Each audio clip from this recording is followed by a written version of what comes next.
Well, one of the problems that you've got at the moment is you've got Saka in great form, so you don't want to take away from him. Who's the better player out of Saka and Foden? I think that'll be a good argument. I'd say it would be Phil Foden, personally, if it was a choice between the two.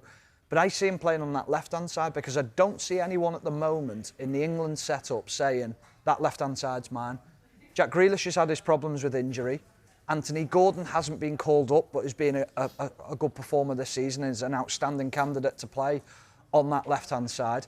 Who else plays there? Who's is that position? Marcus Rashford has played there in the past, but we know he hasn't been in great form.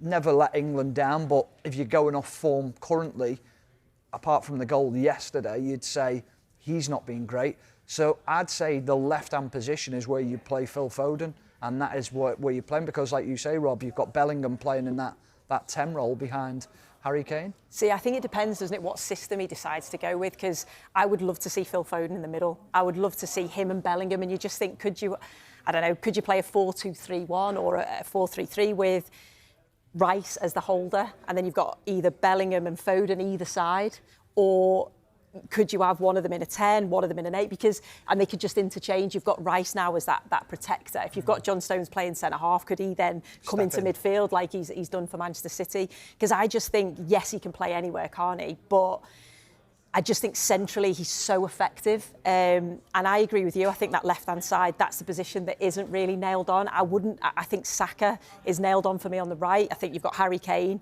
You've got Foden, Bellingham and Rice who are nailed on, and then I think it's that left-hand side is up for grabs. I think there's a few, isn't there? That's just me wanting Foden to play centrally. But this is the issue with Phil Foden, is he's that good in every position that he plays, is that you want to fit him in, and he's almost now becoming a player, well, we don't have a quality player in that position, so that's where we'll put Phil because we know he's good enough to play any position.